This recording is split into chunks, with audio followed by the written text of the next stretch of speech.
अब वक्त हो चला है इस वक्त की दूसरी बड़ी खबर का। इस वक्त की दूसरी बड़ी खबर आपको बताते हैं, बीजेपी ने नीतीश कुमार को चैलेंज किया है। इस वक्त की बड़ी खबर आपको बता रहे हैं, बीजेपी के प्रदेश अध्यक्ष की सीएम को खुली चुनौती है। तो संजय जायसवाल ने खुली चुनौती दिया है, कहा है कि अपने दम पर चुनाव लड़कर दिखाएं नीतीश कुमार। जो बार बार 50 सीटों पर समेटने की बात हो रही है, नीतीश कुमार की पार्टी तो 50 विधायक भी नहीं बना सकी।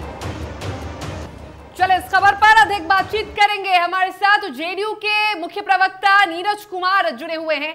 नीरज जी, बीजेपी के प्रदेश अध्यक्ष ने चैलेंज किया है, हिम्मत है तो अपने दम पर विधानसभा चुनाव लड़कर दिखाए जेडीयू, हमें क्या समेटेगी? देखिए, भारतीय जनता पार्टी के प्रदेश अध्यक्ष राष्ट्रीय जनता दल के पहले प्रखंड अध्यक्ष थे और उसके बाद ही चुनाव लड़े भाजपा से और प्रदेश अध्यक्ष बन गए। तो इनकी स्थिति बहुत अपनी पार्टी के अंदर बहुत खराब है, क्योंकि इनको लगातार इन्हीं को गठबंधन तोड़ने के लिए भाजपा के कार्यकर्ता अंदरूनी रूप से गुनाहगार मानते हैं। तो हम तो उनसे अनुरोध करेंगे कि जरा सा अकेले में जो बातचीत हुआ है, दिल्ली का नेतृत्व जो आपको क्लास लिया था, जरा उसको सार्वजनिक करिए कि क्या क्या निर्णय गया था, कौन कौन सी बात आपको कहा गया था, कौन सा राजनीतिक बात मैं आपको आपके खिलाफ पार्टी के केंद्रीय नेतृत्व ने बताया था। अरे हम अकेले लड़ेंगे कि नहीं लड़ेंगे, लेकिन आपको अकेले तो कर दिए ना।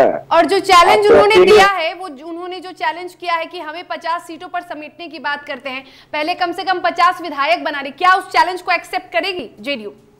उनको पता नहीं चला कि 45 एमएलए की पार्टी और उनके जो राजनीतिक आका है प्रधानमंत्री नरेंद्र मोदी जी, उनको बिहार की घटना का असर हुआ कि केरल से बोलना पड़ा।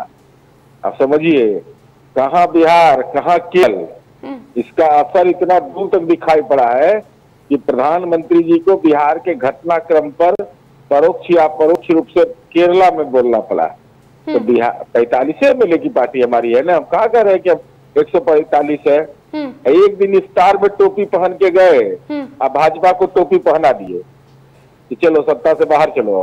अब उनको एहसास है कि, और उनको याद होगा कि आदरणीय नरेंद्र मोदी जी ने 2015 के चुनाव में ज्यादा नहीं 42 जनसभा किया था और उनके गृह मंत्री अमित शाह जी, वो भाजपा के राष्ट्रीय अध्यक्ष थे, वो कहे थे कि इतना बज के इतना मिनट में इस्तीफा होगा, इतना बजे हम नई सरकार का ओथ होगा। सब गुना भाग इनका फेल कर गया था 15 में, पुनः उनको हम 15 में पहुंचा देंगे, जहां थे वहीं पहुंचा देंगे उनको। मतलब आपने चैलेंज एक्सेप्ट कर लिया, मैंने बीजेपी ने जो खुली चुनौती दे दी है जेडीयू को और नीतीश कुमार को, आपने उसको स्वीकारा है? अरे उनको क्या, उनको तो अकेले कर दिए, सब पार्टी एक तरफ, भाजपा अकेले। तो ये तो कह रहे हैं कि संजय जायसवाल कि गठबंधन में चले गए हैं लेकिन अकेले कभी नहीं कर सकते। पहली बार जब चुनाव लड़े भी थे तो भी उनका 30 से ज्यादा जो चुनाव चिन्ह था वो जब्त हो गया था, और जो झारखंड है उसमें एक विधायक भी नहीं खड़े कर पाए हैं। एमएलए के सरकार बना लिए, अरे तो एमएलए था तब ना सरकार बना लिए, एमएलए रहबे नहीं करता तो सरकार कहां से बनाते। इसलिए तनाव में नहीं रहना चाहिए संजय जायसवाल जी को, अपना क्षेत्र पर ध्यान दें। 2024 में चुनाव है, अब बहुत समय नहीं बचा हुआ है। और एक और बात कही है मुख्यमंत्री नीतीश कुमार के दिल्ली दौरे को लेकर उन्होंने कि देखिएगा जरा संभल के विपक्षी नेताओं से मुलाकात कर रहे हैं, कई केसीआर जैसे विपक्षी नेता उनके कुर्ते को खींचने ना लगे, ये बेहद शर्मनाक है। क्या चीज टूटने वाला? केसीआर, जिस तरह से केसीआर ने नीतीश कुमार के कुर्ते को खींचा था, कहीं वहां पर दिल्ली में भी ना कुर्ते को खींचा जाए। नीतीश कुमार के कुर्ते की खींचने की बात कर रहे हैं वो। पत्तल छीने तो याद है कि बुला गए हैं, पत्तल वाला याद है कि नहीं? सब याद है ना कि संजय जायसवाल जी उसमें भाजपा में थे, नाम पर उसको भाजपा गई थे, उसमें दूसरे पार्टी में नहीं थे। तो नीतीश कुमार जी के व्यक्तित्व के लिए काहे परेशान है? हम अपनी पार्टी ने हमारा फैसला ले लिया तो बेचैन किस बात के लिए? भाजपा तो चुपचाप मैं अपना जाप करना चाहिए।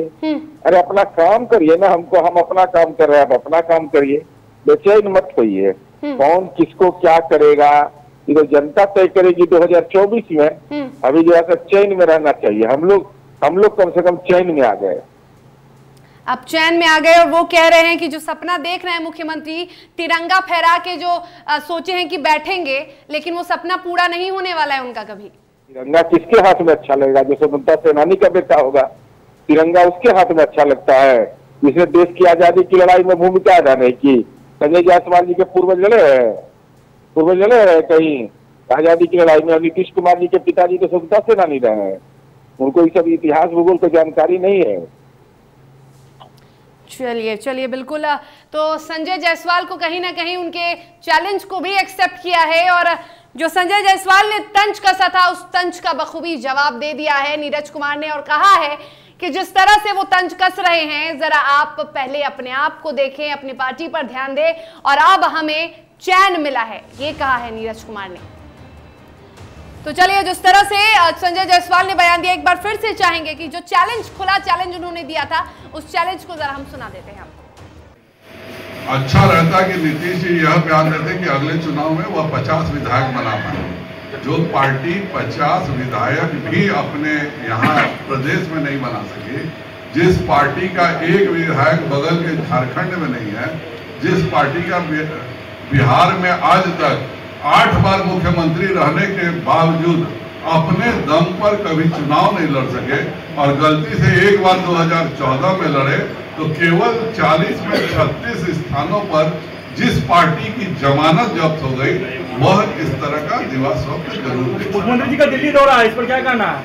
आज दिल्ली दौरा पे जा रहा है, उनको शुभकामनाएं हैं। उम्मीद करता हूं कि वहां किसी ऐसे व्यक्ति से नहीं मिले जो कि केसीआर की तरह उनका हाथ और कुर्ता पकड़ के खींचने का काम नहीं करे। और मुख्यमंत्री जी तो खड़े हैं, कौन खड़ा किया भगवान जाने, कि बिना लाल किला में झंडा फहराए बैठने को तैयार नहीं होंगे। लेकिन मैं यह उम्मीद करता हूं कि कम से कम बाकी विरोधी दल उनका हाथ और कुर्ता पकड़ के खींचते नहीं रहे। भाई वो गए ही है प्रधानमंत्री बनने का दिवा स्वप्न लेके, जो कि दिवा स्वप्न रहा।